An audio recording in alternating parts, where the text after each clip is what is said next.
Saludos, buen día, doctor, bendiciones. Buen día, bendiciones a toda la audiencia. Muchos días sin verle. Sí, algunos días. Sí. Las oyentes ya estaban llamando. ¿Y el doctor cuándo viene? Pero aquí estamos. Quiten a Pedro Pablo y pongan al doctor ahí a hablar. Sí. En el día de ayer celebramos el Día de las Madres, ¿no? Y aprovechamos la oportunidad siempre para extender un cálido y afectuoso saludo y felicitaciones a todas las madres dominicanas. Y precisamente escuchaba en horas de la mañana al pastor donde hablaba del privilegio que era ser madre. Okay. Y conforme al tema que vamos a hablar de hoy, que envuelve lo que es la maternidad como parte de ser madre. Yo diría como ginecólogo que parte de un privilegio, pues es además un acto heroico ser madre.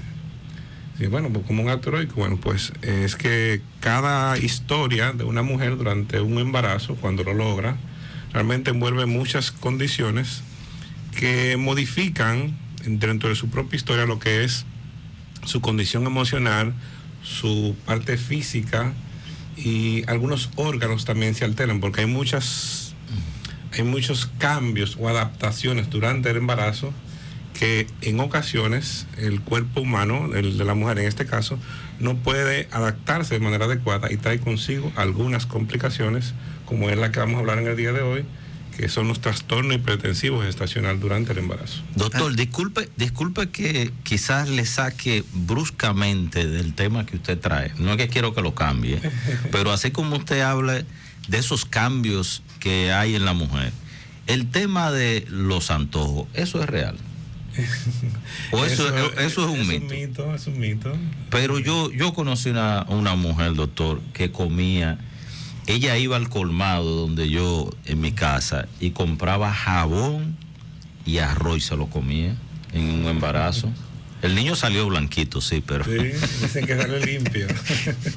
Pero eso, en esos casos así. Y luego de que salió del embarazo, dejó ese... Doctor. Ese hábito. Hay algunos hábitos, realmente que el argot popular lo relaciona con cambios. Por ejemplo, si hay alteraciones o cambios fisiológicos, por ejemplo, en el caso de la mujer cuando tiene mucha anemia, que hasta tiene sensación por comer arena, que esto también es mucho visto en los pueblos donde hay un tipo de desconocimiento mayor, y regularmente he estado por una anemia severa. O sea que hay cosas que la gente lo asocia como que es propio de, pero realmente son mitos. Pero ¿y por qué come arena? ¿Por qué come tierra y no come otra cosa? A ver, esto es pseudociencia, doctor. Esto que yo voy a decir es pseudociencia. El cerebro guarda registro de los olores y los sabores y los vincula con resultados a lo interno del sistema. Entiéndase. El cerebro sabe, por ejemplo, que el limón o la naranja tiene vitamina C. Entonces, en un momento de necesidad, en un momento de vinculando las necesidades del organismo, no podría el cerebro sentir o hacer sentir deseo de un determinado alimento consciente de que ese olor, ese sabor, ese alimento está vinculado a un resultado dentro del cuerpo. Según la epigenética sí puede asociarse, pero cuando me refería a que el antojo es un mito, así entender, por ejemplo, que había gente que dice que esa mancha fue un antojo que no me dieron. No, eso no está relacionado. Okay. Pero sí se pueden asociar el gusto, el olor, el sabor con partes íntimas de lo que es la parte epigenética de cada individuo. Sí, porque yo entiendo en esa parte, creo que puedo encontrar un punto medio, es que el cerebro puede asociar, identificar la necesidad de lo que necesita, vale la redundancia. Pero el mito está en cuando la sociedad a eso le da, como a lo que encuentra como reacción, le da el determinante de que se trataba de eso. Un orzuelo, por ejemplo, decían que le negó a alguna mujer embarazada, tiene un orzuelo. Okay. Vamos al tema, doctor, que estos muchachos lo que quieren es sacarlo. Son cosas importantes que también la gente debe escuchar, porque claro, esas inquietudes. Entonces, hablamos hoy de una de las complicaciones más frecuentes que lamentablemente cuesta alrededor de 46,000 muertes por año, mujeres, y más de 500,000 niños dentro del útero y el perinatal, o sea, muy reciente después del parto, ¿Qué complicación estamos hablando? Bueno, este acto heroico que hace la mujer de poder lograr embarazarse y mantener un embarazo trae consigo cambios a nivel de muchos órganos de su cuerpo. Eso incluye, en primer lugar, la parte cardiovascular, la parte pulmonar, la parte renal, entre otros. ¿Qué significa esto? Que una persona, una mujer, para ser específico, en términos generales, maneja un flujo sanguíneo de aproximadamente 5 litros. Y se habla de que durante el embarazo esto aumenta hasta un 50% más el volumen circulante. O sea que esta mujer va a manejar más volumen circulante y para esto el cuerpo debe adaptarse para manejar esos flujos de sangre. ¿Qué sucede en el caso específico de la preeclampsia o que es uno de los tipos de trastornos hipertensivos? Hay diferentes, hay lo que es hipertensión crónica, que son las pacientes que tienen hipertensión antes de estar embarazadas, hay hipertensión gestacional, que no tienen proteína, hipertensión más preeclampsia sobreagregada, que son hipertensos crónicos que tienen aparición de proteinuria. Pero no vamos a definir tantas cosas, sino vamos a ir a cosas exactas que la audiencia no puede entender. Entonces, ¿qué pasa con los trastornos hipertensivos? Cuando ese flujo de sangre, que es importante, no puede transitar de manera adecuada, que el objetivo es suplir oxígeno a esos bebés que están dentro del útero, si ahí existe una mala comunicación entre las arterias espiraladas, que son las que conectan la placenta del claustro materno, que es el útero, entonces comienza el cuerpo, como hay un estrés oxidativo, comienza el cuerpo a tratar de hacer su función. ¿Cuál es su función? Alimentar a ese bebé. Comienza a mandarle flujo. Si esas arterias no están preparadas, entonces hay un aumento de la presión en la mujer. ¿Qué es lo que sucede? Se habla de que alrededor de las 20 semanas debe ocurrir un fenómeno que se llama segunda migración trofoblástica, que tiene como objetivo trabajar a nivel del endotelio vascular para que éstas puedan ensancharse para manejar ese flujo de sangre. Cuando esto no ocurre, hay una agregación de placas ateromatosas en esa área, hay un envejecimiento de la sangre que trae consigo un estrés oxidativo y múltiples alteraciones a los órganos a nivel sistémico. Pero ¿cómo nosotros como población vemos eso en nuestros pacientes? Entonces, para eso es importante el chequeo prenatal, porque hay muchas variantes de estos trastornos y complicaciones muy temidas. Ya hablamos de que es una de las principales causas de muerte en nuestras mujeres. Entonces, el chequeo prenatal es lo más importante, porque toda mujer no llega con una etiqueta: yo tengo una preeclampsia, y tengo una posible eclampsia, una inminencia de eclampsia. O sea que en la medida de que el paciente pasa las 20 semanas, que es donde comienzan a ocurrir la mayoría de estos fenómenos, tiene que tener un monitoreo constante de la presión. ¿Por qué? Porque hay pacientes que te realizan aumentos de niveles tensionales por encima de 140-90 diastólica y no tienen los otros daños orgánicos que es que hacen el diagnóstico del trastorno per se. Hablamos de daños como aumento del filtrado renal, que se traduce en que haya proteína en la orina, o edema. Esa paciente comenzó a hincharse.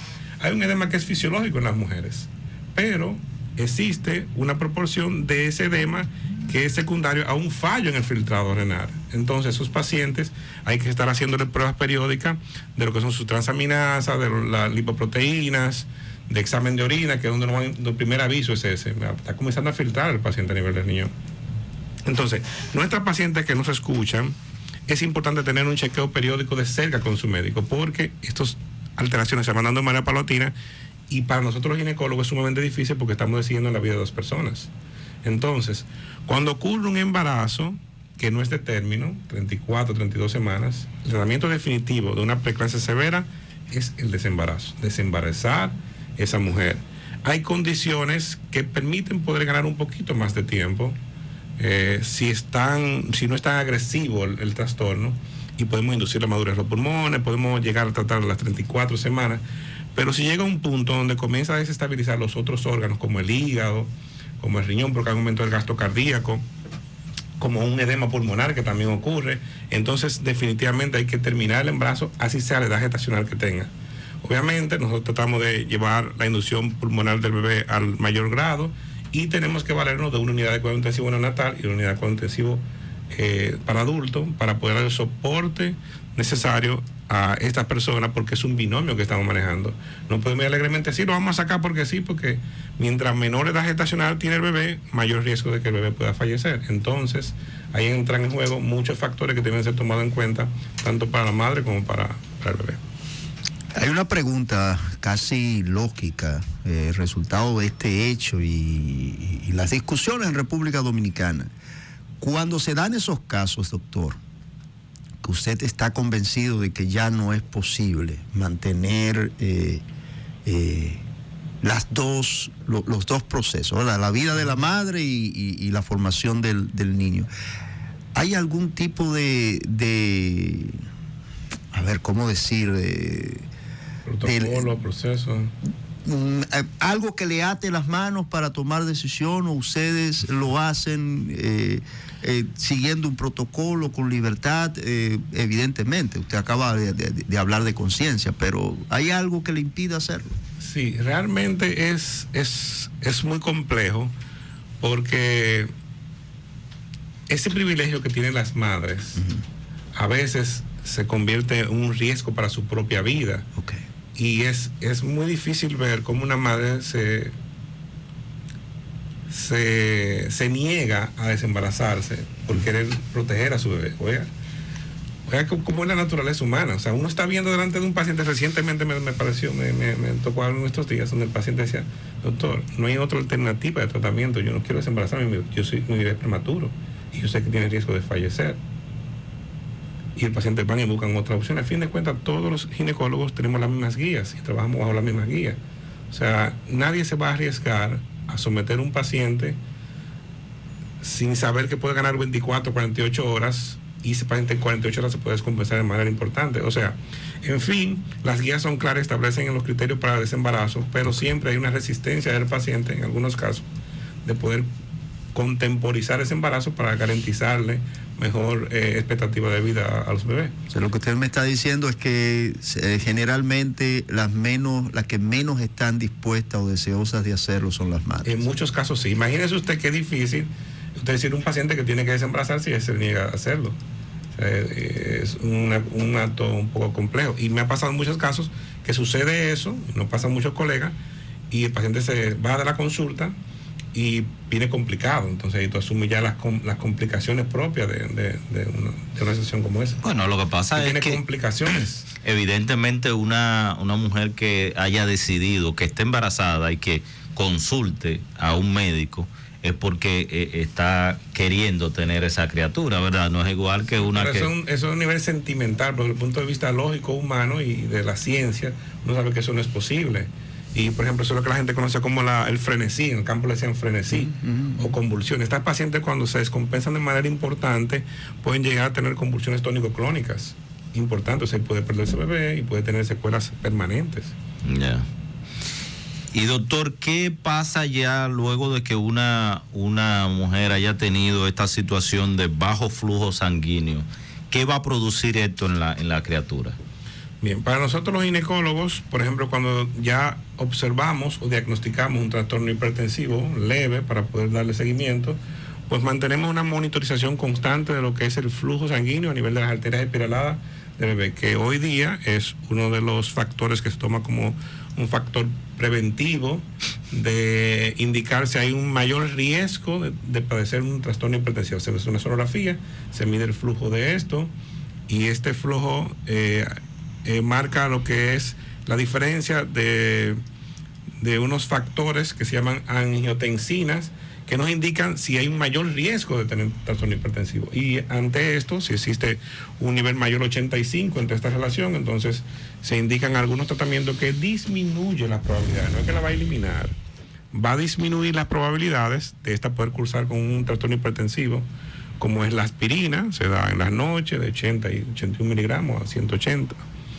por día, preferiblemente en la noche por el efecto que tiene, y mejorar lo que es la parte, como en todas las enfermedades, dieta, ejercicio y algunos hábitos en torno a lo que es la cantidad de sodio en las dietas. Pero en el producto ya, en el niño, ¿esto entonces le va a ocasionar algunos daños? Sí, por supuesto. Si el bebé no recibe el flujo que debe recibir, entonces el bebé va a estar más pequeño. Eso es lo que se llama restricción del crecimiento intrauterino. Y además, un aumento importante de la presión puede llevar consigo un desprendimiento de la placenta. Entonces, esas son las mujeres que están normal y comienzan con un sangrado masivo por la vagina porque la placenta se desconectó de lo que es el claustro materno, del útero. Entonces, esas son las complicaciones más frecuentes. Obviamente, si tenemos una restricción del crecimiento uterino, lleva un desembarazo, esto significa, y un desprendimiento, esto significa que hay un mayor índice de muerte perinatal. O sea que de manera directa esto disminuye lo que son las supervivencias del bebé. Y con relación al niño, ya, niño nacido, ¿va a ser un niño normal o pudiera tener algunas complicaciones? Si se logra llevar lo más cercano al término, que es lo ideal, y el bebé puede nacer, se supone que no tendría ningún tipo de problema.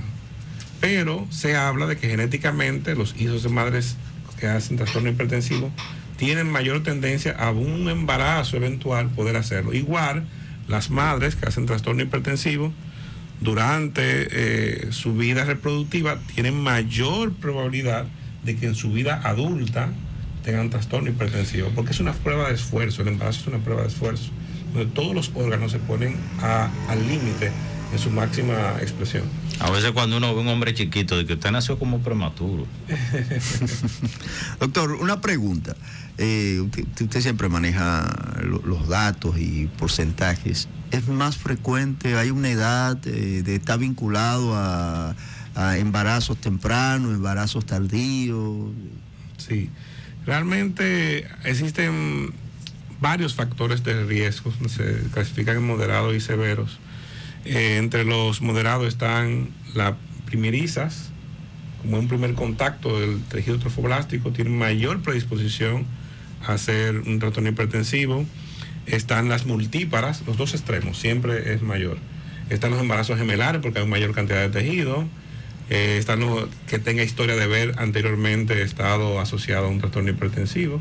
Y ya los severos, bueno, pues hipertensión crónica, diabetes, enfermedades autoinmunes y en un sinnúmero de alteraciones que pueden ser más susceptibles a estas mujeres. Estamos conversando con el doctor Ávila, ginecostetra, especialista en fertilidad.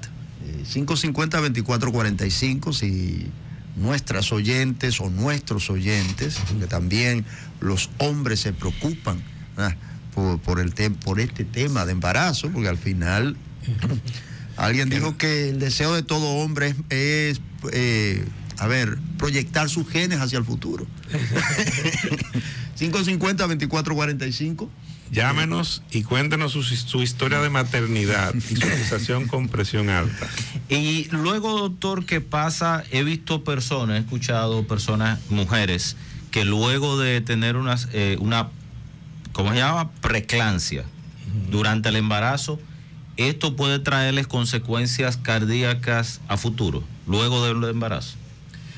No, más bien que trae consecuencias cardíacas, es que las consecuencias estaban ahí. Es lo que digo, es una prueba de esfuerzo. Sí se ha visto y se ha determinado que los pacientes que entran en un estado agudo de la enfermedad, con fallo multiorgánico, sí tienen secuelas. Por ejemplo, en los pacientes que se quiso ganar mayor tiempo de edad gestacional y se observa que por ejemplo, en la historia clínica, más adelante pueden tener insuficiencia renal. Yo, por ejemplo, que manejaba pacientes renales muy de cerca, dentro de las preguntas que se le hacía a los pacientes era si tuvo trastorno hipertensivo durante su embarazo. Y muchas de ellas cursaban con trastorno hipertensivo. Lo que quiere dejar dicho esto, que las secuelas, aunque se puedan recuperar de manera momentánea, una vez se acaba el embarazo, el paciente pueda volver a ser normotensa, ese daño está ahí, latente. Y cuando el cuerpo comienza a desmejorar sus condiciones naturales, entonces podrían salir una vez más a flote. Y doctor, la presión, o sea, usted sabe que nosotros ya tenemos entre el doctor Google y comprar nuestro aparatico de medir la presión, inteligencia, todo esto. Las mujeres a veces andan midiéndose la presión ellas mismas, sí, pero a veces no saben cuál es la presión que debe tener y que es normal durante el embarazo. ¿Cuál es el nivel? Excelente pregunta. Auménteme 50 pesos.